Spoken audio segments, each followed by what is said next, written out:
حق پر رہنے کے باوجود لڑائی چھوڑ دیا تو حدیث میں آیا ہے کہ اللہ تبارک و تعالیٰ اس کی عزت میں اضافہ فرما دیتے ہیں۔ یہاں تو حق پر نہیں رہنے کے باوجود جنگ ہوتی، آدمی کی غلطی ہے پھر بھی اتنا زور سے چلاتا ہے تاکہ پتہ چل جائے کہ ہماری کوئی غلطی نہیں ہے، اگرچہ وہ 1000 چلا کے بولے مگر جو جرم ہے اس جرم کی وجہ سے اس کی بات میں کبھی وہ دھمک نہیں پیدا ہو پائے گی جو ایک بے گناہ آدمی کی آواز ہوتی، وہ 1000 کچھ بولے مگر اس کی آواز سے کمزوری کا احساس ہوتا ہے۔ یہ احساس، یہ کمزوری اس کے گناہوں کی وجہ سے، یہ کمزوری اس کے ناحق رہنے کی وجہ سے۔ یہاں تو کپڑا نہیں ہے اچھا تو کر لے کے بندہ کپڑا پہنا ہے، اور وہ حدیث میں آیا ہے کہ جو استطاعت کے باوجود اچھا کپڑا پہننا چھوڑ دے، یعنی طاقت ہے وہ 5 لاکھ کا سوٹ پہن سکتا ہے لیکن سماج میں ایک غلط میسج نہ جائے، بڑائی کا احساس نہ ہو، گھمنڈ اور غرور دل میں پیدا نہ ہو، اس لیے عام لوگوں کی طرح مینٹین کرنے کے لباس پہنتا ہو۔ آیا ہے حدیث پاک میں کہ قدرت کے باوجود جو مہنگا کپڑا پہننا چھوڑ دے اللہ اسے جنت میں ریشمی لباس پہنائے، جبکہ جنتی لباس یہ تینوں جوگر کے بدن سر پہ ٹوپی ہوئی لگور فتی جو تینوں، اور یہ تینوں صرف 2 منٹ میری بات سننے کے بعد بھاگ رہا ہے۔ آخر یہ کیا سوچ کے بھاگ رہا ہے کہ مولانا صاحب آگے کامیڈی سنائے گا، یہاں وہ ہنسانے والے اشعار پڑھے گا، وہ تو کچھ ہمارے بدتمیز قسم کے کم پڑھے لکھے مولوی بھائی ہیں جو شاعروں کی نعت سننے کے وقت میں بتلا بھی دیتا ہے، پیسے بھی دیتا ہے، اور جب قرآن حدیث کی بات آتی ہے تو اس کے سے بات کرتا ہے۔ میں کبھی کبھی کہتا ہوں کہ بدتمیز جب تم نے 20 سال مدرسے میں قرآن حدیث پڑھا ہے اور تم قرآن حدیث کی عزت نہیں کرے گا تو تیری عزت کون کرے گا؟ سرکار غریب نواز نے کہا اخیر زمانے میں جس طرح چرواہا بکری کو ڈنڈے سے مار کے ہٹاتا ہے، اسی طرح اخیر زمانے میں لوگ مولویوں کو بکریوں کی طرح ڈنڈا سے مار کے ہٹائیں۔ یہ مولوی وہی ہوگا جو گٹکا کھانے والا، نماز کے وقت میں چوراہے پہ رومال پھاڑنے والا، مسجد نہیں جانے والا، اور جیسے میں آپ صرف نعت سن کے بھاگ نہ جاتا۔ تم پڑھا تو تھا وہی نااہل ہے جو علم دین کا احترام نہ کرتا ہو۔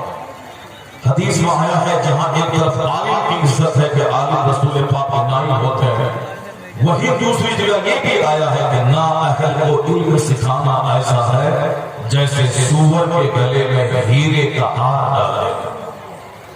نااہل وہی ہے جس کو دیکھنے کے بعد علم دین کی توہین ہوگی، نااہل وہ ہے جس کو علم دین کی بات اچھی نہ لگتی ہو، نااہل وہ ہے جو داڑھی اور ٹوپی اسی لیے پہنتا ہو تاکہ چند سکے کما لے ہو، داڑھی مونڈے گا تو کوئی مسجد میں امام نہیں رکھے گا، سر پہ ٹوپی نہیں پہنے گا تو کوئی اس کو بول بھی نہیں بولے گا، وہی شخص ہے کہ نمازیں ہوتی رہے جیسا کوئی احساس نہیں، لیکن سر پہ ٹوپی اور چہرے پہ داڑھی، جبکہ ہمارے بزرگوں نے کہا کہ ساری زندگی کوئی ٹوپی نہیں پہنے، اتنا بڑا گناہ نہیں ہے جتنا بڑا گناہ ایک وقت کی نماز جان بوجھ کے چھوڑنا ہے۔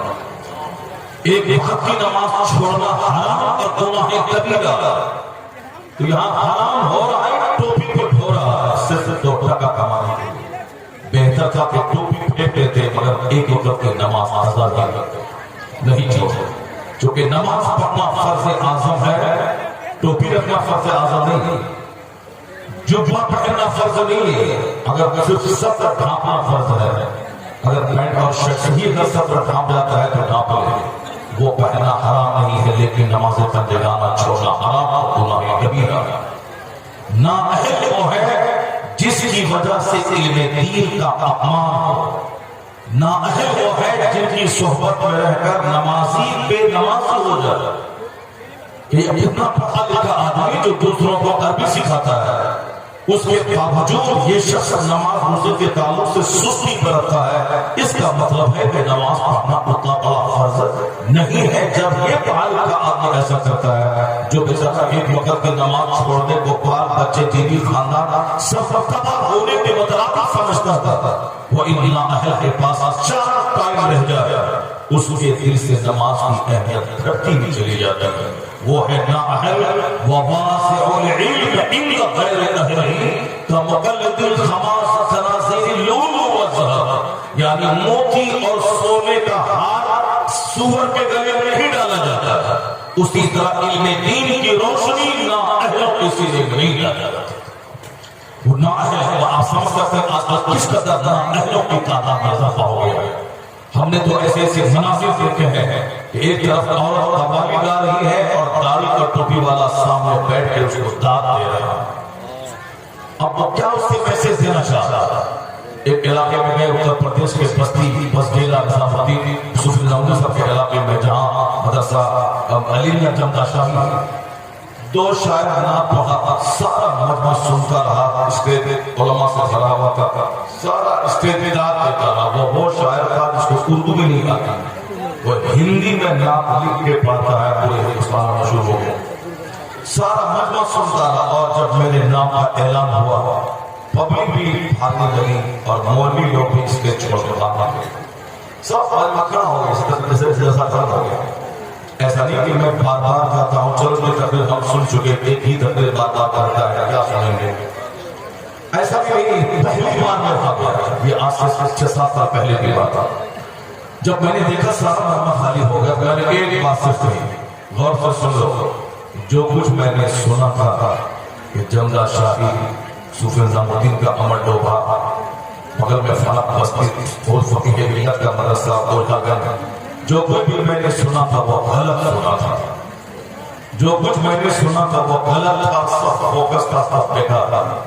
نہ جمدہ شاہی کا کوئی اثر ہے، نہ امر ڈوبا کا کوئی اثر ہے، نہ فقیہ ملت کے گاؤں کے مدرسے کا کوئی اثر ہے، کوئی اثر نہیں. جو کچھ میں نے سنا تھا وہ سب غلط ہے. آج آپ کو پتہ چلا مولوی لوگ کو لگا مرچی کی طرف افراد ہو کہ جمدہ شاہی امر ڈوبا بس جیلا مفتی حسین مفتی صاحب فقیہ ملت جمدہ شاہی کے وہ کہہ رہا ہے کہ بیکار ہے. سب مولوی کھڑا ہو. پبلک کو میں نے کہا کہ جو کچھ تمہارے علاقے کے بارے میں نے سنا تھا سب غلط ہے، سب کا بیکار ہے، سب کا بیکار ہے. وہ جو بہار سے بنگال سے راجستھان سے سب بچے ہم پڑھنے کے لیے آتے ہیں، بستی کا ایک نام ہے ہندوستان میں، علیمیہ امر ڈوبا. پورا ہندوستان یہاں آنا چاہتا ہے تاکہ میں علم سیکھوں. اور تم لوگ اس جلسے کو اجاڑ کے یہ بتانا چاہتا ہے کہ ان مدرسوں کی ہمارے نزدیک کوئی حیثیت نہیں ہے، میرے نزدیک صرف دوائیوں کی حیثیت ہے. ان مدرسوں کا فیصلوں پر نہیں ہے. تمہیں تو یہ پتا کرنا چاہیے تھا کہ ہم علیمیہ امر ڈوبا بسیلہ علاقے کے لوگ ہیں، ہمیں شاعری کم پسند ہے، ہمیں حدیث اور قرآن پاک کی بات زیادہ پسند ہے. اگر تم ایسا بتا دیتے تب تمہارے دل میں جو اہمیت پہلے سے تھی وہ اہمیت دوبارہ ہو جاتی. تم نے اپنی جہالت کو درشایا.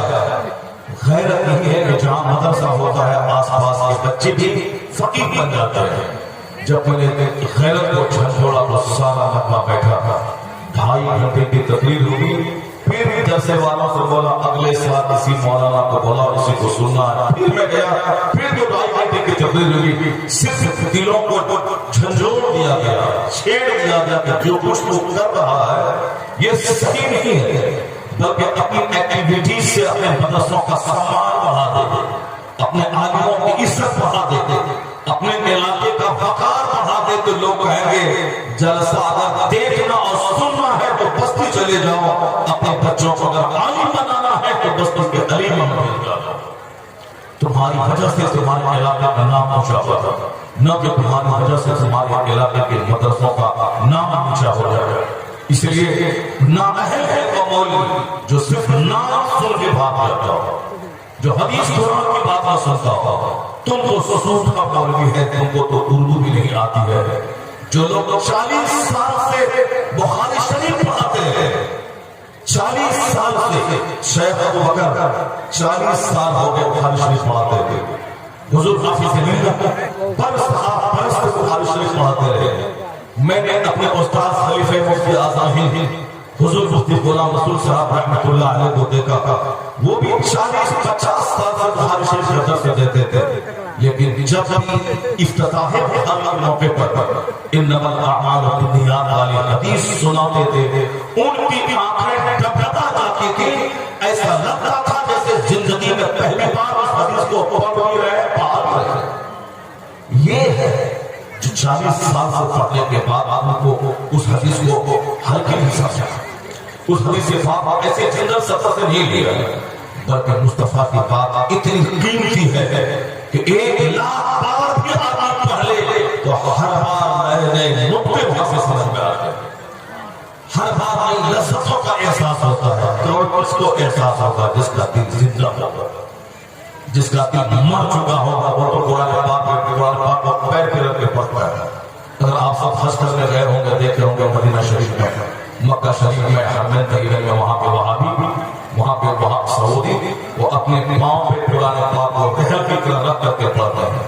آپ کو غصہ لگتا ہے کہ ماں کے اس کا چہرہ لال کر رہے ہیں، اور ان کو کوئی قرآن نہیں لگتا، چونکہ ان کے یہاں پہ ایک کلچر ہے۔ جس طرح ہمارے یہاں اردو کا اخبار پھیکا پڑا رہتا ہے، اسی طرح ہم عربی کا اخبار پھیک لیتے ہیں، جبکہ عربی فرشتے کی زبان، عربی قبر کی زبان، عربی مصطفیٰ کی زبان، عربی جنت کی زبان، عربی حدیث کی زبان، عربی قرآن کی زبان۔